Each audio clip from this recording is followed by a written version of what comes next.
Okay, so in today's update about Jasmy, we are going to do a complete Elliott waves analysis on this area and see what is going on exactly in like very short time and check out different possibilities. And then I'm going to tell you why overall JasmyCoin seems to be extremely optimistic and bullish. So with all that said, hi everyone, welcome back. I hope you're having a great time with your family and loved ones. And I'm going to, at the beginning of the video, mention a couple of very important points. And then as we go forward, we are going to tie it all back to our analysis and see how can they potentially fit in with every single possibility. So point number one, as you can see, between this move on the downside and also this move down, so far at least it seems like that we absolutely do not have overlapping of the waves. Remember this one, we are going to use it in our analysis. On the other hand, point number two, in here we absolutely have overlapping of the waves between this move down and also this one, and this actually comes in handy when we are going to talk about a potential much more bullish possibility.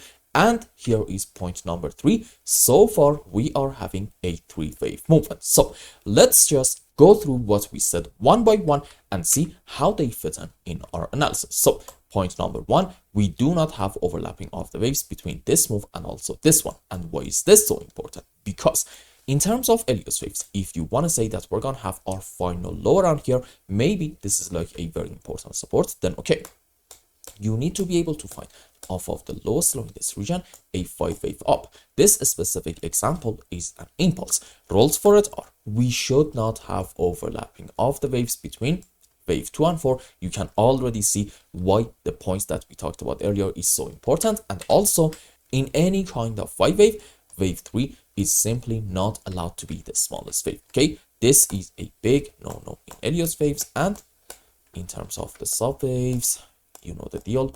5-wave up into wave 1, 3 and 5, and for wave 2 and 4 we can have many different possibilities. It honestly doesn't really matter a whole lot. Let's say sure, WXY into wave 4 and ABC structure into wave 2.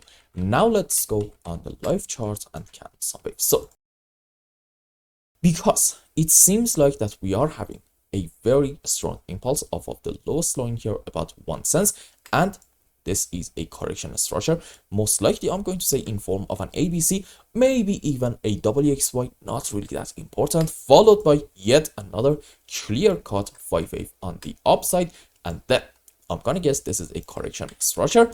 And well, I think there is like a very strong argument to be made for this whole move up to be a 1, 2, 3, 4, 5-wave on the upside in terms of Elliott waves, which is actually a very bullish sign, indicating in Jasmy probably the final low is already in. So this is point number one. Point number two, so far in this specific move we are having 3 waves. Now why is this important? You see, for the sub waves of our wave 5 we must be able to find a 1, 2, 3, 4, 5 and not a 3-wave movement. Now if this is going to be truly a 5-wave, then okay, I guess I can consider this one wave 1, correction for 2, and then strong move up into wave 3, and we need to see soon, probably I'm gonna say in the next 24 to about 48 hours, correction for 4 and yet another move into wave 5. On the other hand, there is a chance that this may not necessarily happen.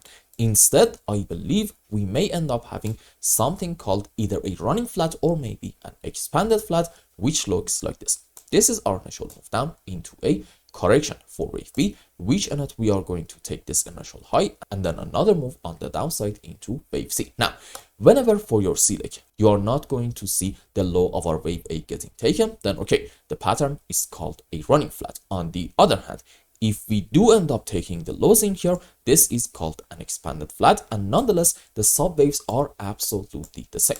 ABC down into A, ABC, or maybe a WXY into B. From my POV, it's not really that important, and a 1, 2, 3, 4, 5 down into wave C. Now let's go on the live chart and see what is happening in this specific area.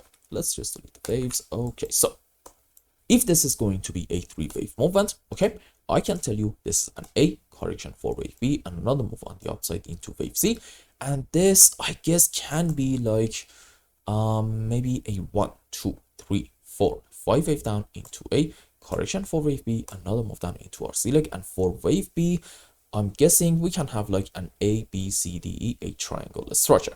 Now, there is a chance, and again, let me just repeat that, there is just simply a chance that soon in Jasmy, we may end up having a 1, 2, 3, 4, 5 wave on the downside.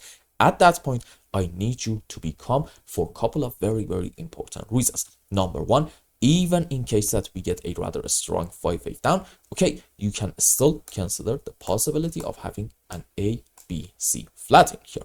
Reason number two, in terms of classic technical analysis, meaning support and resistances, it seems like that we are reclaiming this unbelievably important level between, let's say, 1.5 to about 1.56 cents. Now, why is this important? Because above us, sure, there are some important areas, but this is, in my opinion, really the key region. And I'll be honest with you, I don't really mind in case that I see yet another retest of this important level, and then we get another magnificent move up. So here is what I have to say.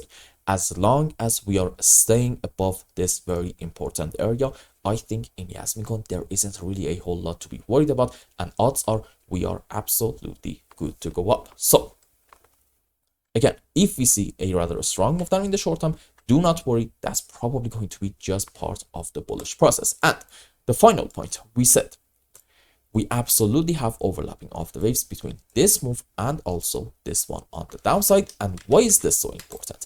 You see, in Jasmy, sure, you can definitely argue that we are having like a 1, 2, 3, 4, 5 wave up. But if you want to be a bit more optimistic, you can think of an extension scenario. And in that case, I can say maybe this is a 1, 2, 3, 4, 5, no arguments there.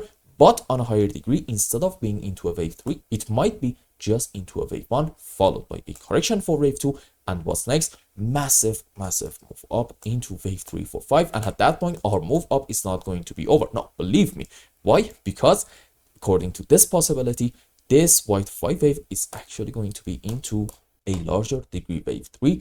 And what's next? You know what? Correction for 4, another move into wave 5. Again, you want to remember, this scenario can be in play. I don't really have anything against that, but I do not really want to get your hopes up that much. So in case this doesn't really happen, you're not going to really get surprised at all. At any given moment, I think we should be objective, and I think we should be also just a little bit pessimistic and not think overwhelmingly bullish or maybe bearish when we are having like a very strong move on the downside. And finally, let's go on H4 time frame. There we go. So what do we have overall? Let's say, okay, we are going to have this 1, 2, 3, 4, 5. Even at that point, okay, this is the key, pay attention. It might be into a wave 3 and then correction for 4, another move into wave 5, because if I just hide everything, as you can see, overall in the midterm, this point is not actually the lowest slope. No, this right in here is, and the fact that we are able to find off of it a clear-cut impulse on the upside is, in my opinion, yet another very, very strong bullish sign. And by the way, if we manage to successfully get out of these areas, I'm thinking the next target might actually be all the way up here between 3 to about 3.7 cents, which I do think it was actually a gap that was created as a result of this move down being way too fast. I believe it was on weekly time frame, I'm not really sure, but since I believe gaps 95+% of the time are going to get filled, well, okay, from my POV makes perfect sense to argue that in Jasmy, if the low is already in, and it seems like that it is actually in, because so far at least we are 100% following the bullish track,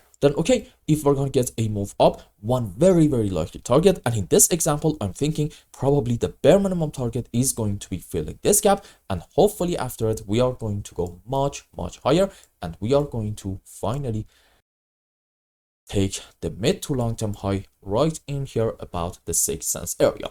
I know right now, because the prices are so low, talking about these targets are actually a bit annoying, and a lot of people are going to say in the comments, JasmyCoin is basically a dead project. You know what? That's absolutely fair. I respect your opinion, but I'm not really going to agree with it. Sure, let's see some clear bearish structures, and at that point, okay, fair enough, I am going to change my tone a bit.